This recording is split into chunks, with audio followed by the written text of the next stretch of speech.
Fala, gurizada. Preparando para o vestibular aí. Maravilha, hein? Olha só, revisão Enem 2020. 2020 porque é o nosso ano, tá? Eu peguei aqui as questões do ano 2019 pra gente dar uma revisada, pra ver o que tá caindo aí, né? Como que eles estão cobrando da gente. E ó, só Enem, tá? Questõezinhas do Enem 2019 e eu peguei só a frente de geo do Brasil. Beleza? Não tem geografia geral aqui, só do Brasil. Então, primeira questão aqui, vamos fazer a leitura? Ó.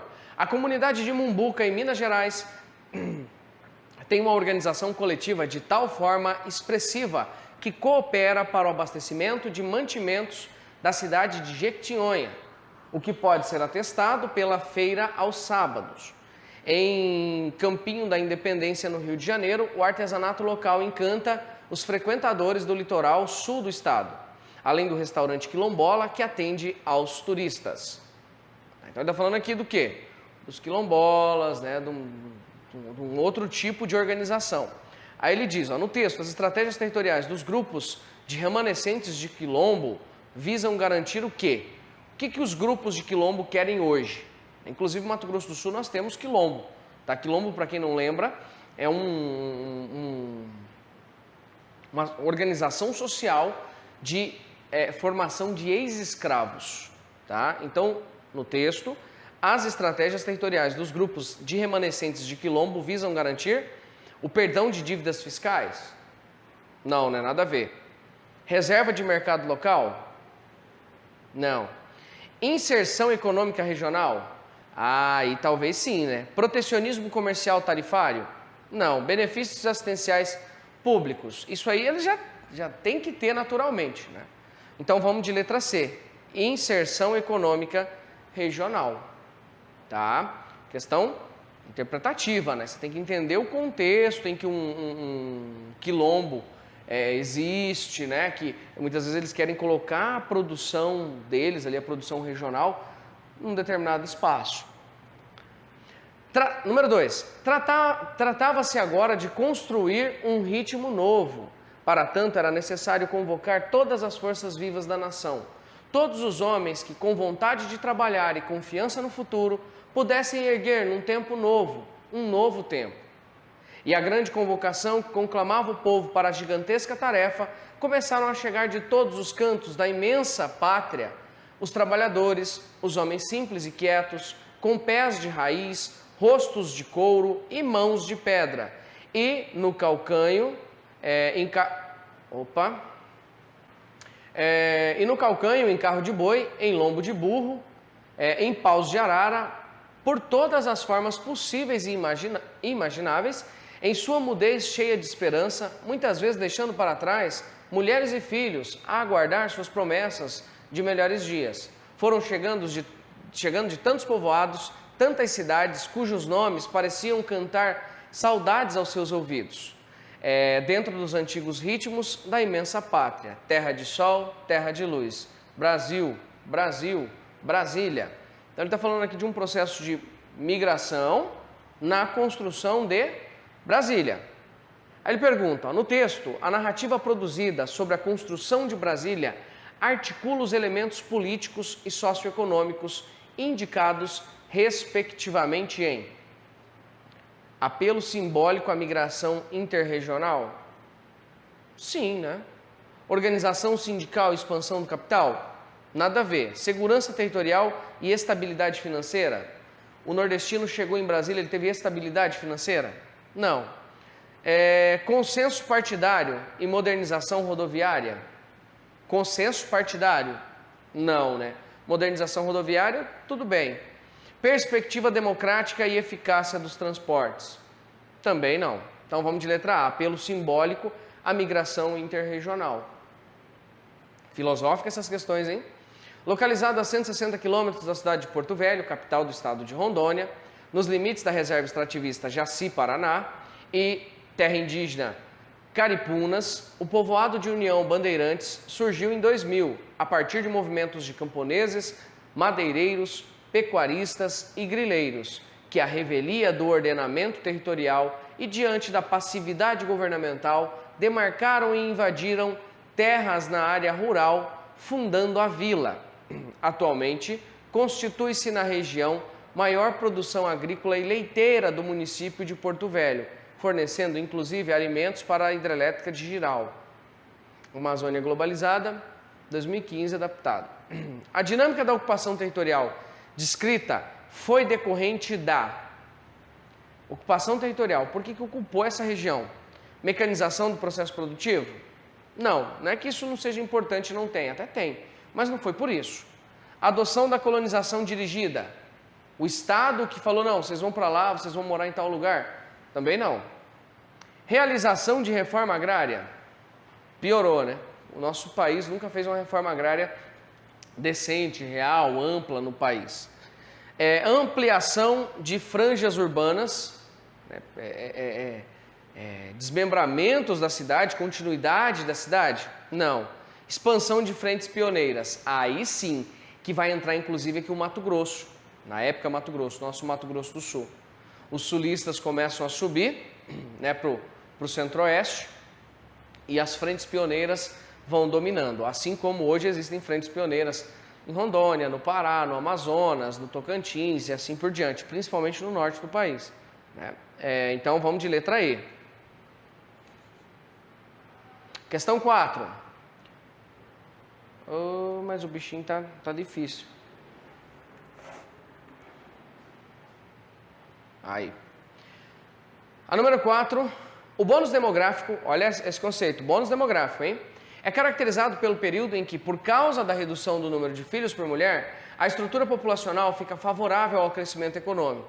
Isso acontece porque há proporcionalmente menos crianças na população e o percentual de idosos ainda não é alto.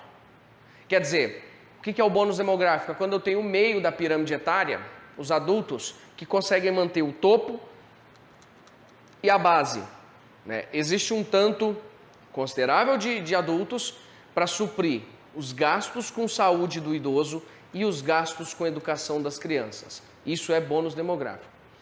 Pergunta: a ação estatal que contribui para o aproveitamento do bônus demográfico é o estímulo a... O que favorece o bônus demográfico?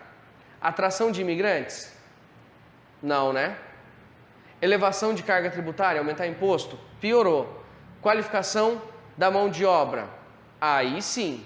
Não adianta eu ter o bônus demográfico se eu não tenho uma mão de obra qualificada. Então marque letra C. 5. No litoral sudeste, especialmente na região de Cabo Frio, no Rio de Janeiro, ocorre por vezes um fenômeno interessante, que abaixa a temperatura da água do mar a até 14 graus Celsius, nos meses de janeiro e fevereiro. Isso acontece devido ao vento, que no verão sopra constantemente na direção nordeste. Assim, esse vento constante empurra as águas da superfície que haviam sofrido insolação e, portanto, estavam aquecidas, em torno de 26 graus, para o oceano aberto. Origina-se, então, uma lacuna de água junto à costa, que é preenchida por águas profundas, bem mais frias, que sobem e atingem a superfície. A ascensão das águas frias é chamada de ressurgência. Onde vai ter muito esse fenômeno de ressurgência? Aqui no litoral oeste da América do Sul, tá? No Oceano Pacífico. Os ventos alísios sopram, empurram a água superficial e aí a água fria, ela vem acima, ela aflora e junto com ela vem nutrientes e junto com esses nutrientes vem pequenos peixinhos, peixinhos maiores, peixes grandes e aí vem o ser humano e pesca. Tanto é que uma das zonas de maior potencial piscoso do mundo para pesca está ali no litoral chileno e peruano. E justamente onde passa também a corrente marítima de Humboldt, que é uma corrente fria, que vem da Antártida. Pergunta: uma importância econômica do fenômeno apresentado reside no fato de que ele favorece o surgimento de... Isso favorece o surgimento de recifes, de corais? Não, eu já dei a resposta para você na explicação. Áreas de cardumes beneficiando a pesca? Sim. Ressurgência, sempre que falar para vocês, ressurgência, água fria do fundo vem para a superfície. Água fria do fundo tem nutrientes, tá? Pequenos micro-organismos que criam um ecossistema inteiro nessa região, atraindo peixes e aí os seres humanos vão lá e pescam. Então vamos de letra B. Número 6. Um estudante leu em um site da internet que que os povos antigos determinavam a duração das estações do ano observando a variação do tamanho da sombra em uma haste vertical projetada no solo. Então colocavam uma haste no solo, né? Isso ocorria porque, se registrarmos o tamanho da menor sombra ao longo de um dia, ao meio-dia solar, esse valor varia ao longo do ano, o que permitiu aos antigos usarem esse instrumento rudimentar como um calendário solar primitivo. Então entenda, se você colocar uma haste no chão, no quintal da sua casa, aí, numa área aberta, coloca uma haste no chão, agora no mês de novembro. Lá no mês de fevereiro, você vai lá olhar aquela haste, de novo, você vai ver que a sombra, né, ela não está mais sendo projetada ao meio-dia no mesmo lugar. Então isso significa que a sombra ela varia dependendo do ano. Por quê? Porque o nosso planeta tem um eixo de inclinação, né, com relação à elíptica do Sol. Então a Terra faz um movimento de translação, né, e esse eixo ele é inclinadinho, aproximadamente 27 graus e 23 minutos. Então ele é inclinadinho assim. Então o Sol está projetado aqui. Ora ele está inclinado aqui, aí ele vai fazer a translação. Olha como que ele se projetou do outro lado. Então, ora o Polo Norte recebe Sol, Polo Sul não recebe. 6 meses depois, Polo Sul recebe Sol, Polo Norte não recebe. O estudante que morava... O estudante leu que ao longo de um ano, sempre ao meio-dia solar, a sombra é máxima no solstício de inverno e a sombra é mínima no solstício de verão. O estudante que morava em Macapá, na linha do Equador, ficou intrigado com essas afirmações e resolveu verificar se elas eram verdadeiras em diferentes regiões do mundo. Contactou seus amigos virtuais em Salvador e Porto Alegre. Salvador tropical, Porto Alegre temperado, está na zona temperada. E pediu que eles registrassem o tamanho da menor sombra de uma haste vertical padronizada ao longo do dia. Durante um ano, os resultados encontrados estão mostrados esquematicamente no gráfico SV e SI, solstício de verão e solstício de inverno, e o equinócio. Solstício de inverno, equinócio. Solstício de verão, equinócio, solstício de inverno. Então, solstício de inverno, solstício de verão, solstício de inverno, equinócio, equinócio. Aqui eu tenho 12 meses representado. Quais cidades indicadas no texto e no gráfico contradiz essa afirmação? Repara lá, vamos pegar aqui a mais de cima lá, Porto Alegre. Inverno, solstício de inverno. Sombra, tamanho da sombra no solstício de inverno. Se é inverno, a sombra vai estar maior de fato. Então, está correto. Solstício de verão, menor sombra, está correto. Então, vamos para a segunda. A segunda é Salvador. Solstício de inverno em Salvador. Aí aqui, entre o equinócio e o solstício de verão, está errado. Ela também deveria fazer isso. E subir. Então, Salvador está errado. Vamos ver Macapá. Macapá está a mesma coisa que Salvador. E ele ainda aumentou o tamanho da sombra no solstício de verão. Então não, no solstício de verão a sombra vai reduzir, porque o Sol vai ficar mais projetado, mais deslocado no solstício de verão, né, para o hemisfério sul, que é onde são as cidades que estão falando aqui. Então, nós marcaríamos Macapá e Salvador. Você está achando que Enem não cobra, né, espacialização? Olha aí. Então, nós vamos de letra C. A cidade. E a situação sempre mais ou menos, sempre uns com mais e outros com menos. A cidade não para, a cidade só cresce. O de cima sobe e o de baixo desce. É uma música isso, né? A letra da canção do início dos anos de 1990 destaca uma questão presente nos centros urbanos. O de cima sobe e o de baixo desce. Ele está falando do quê? Ele está falando de segregação socioespacial, ele está falando de pobreza, de desigualdade social.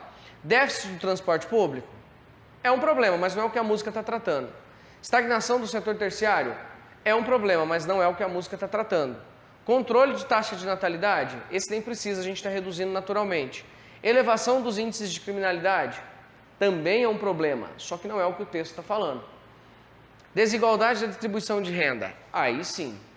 E o motivo todo mundo já conhece, o de cima sobe, o de baixo desce. O pobre fica cada vez mais pobre e o rico fica cada vez mais rico. Por quê? Porque há uma desigualdade na distribuição da riqueza. A topografia predominante no Planalto Central é a de uma região horizontal chata, que me fez recordar muito do Planalto Central da África do Sul.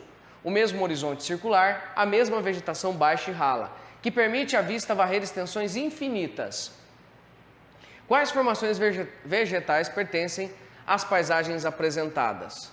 Planalto Central, África do Sul e Planalto Central, né? Ele tá falando, só da África do Sul, né? Então, o que nós encontramos nessa região de Planaltos? Tanto o central aqui brasileiro, quanto o central da África do Sul. Cerrados e as savanas. Ou cerrados, ou savanas, né? Porque a savana é o nome mais amplo. Nesse sentido, o Brasil tem savanas. Campo Grande é uma cidade que está na região savânica, a região do Cerrado. Então, letra A, bem tranquilo, né? Garrigue é aquela vegetação mediterrânea. Caatinga e maques também é uma vegetação mediterrânea. Quando falar vegetação mediterrânea, eu estou falando de garrigue e maque. O maque é uma vegetação mediterrânea mais aberta, aliás, mais fechada, e o garrigue é uma vegetação mediterrânea mais aberta, mais esparsa, mais rala. Conífera estepe não tem nada a ver, restinga e chaparrais, nada a ver. Última questão de hoje. O meu pai era paulista. Meu avô pernambucano, meu bisavô mineiro, meu tataravô baiano. Vou na estrada há muitos anos. Sou um artista brasileiro. Isso é uma realidade da grande parte da população brasileira, né?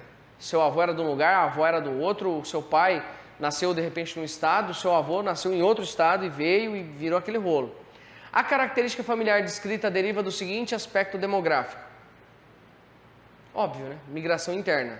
População relativa não, expectativa de vida não, taxa de mortalidade não, índice de fecundidade não. Então, a gente vai de letra A. Tranquilo? Então é isso, pessoal. Qualquer dúvida, mandem perguntas pra gente, tá? E apareçam nas nossas lives. Beleza? Valeu, gente. Bons estudos.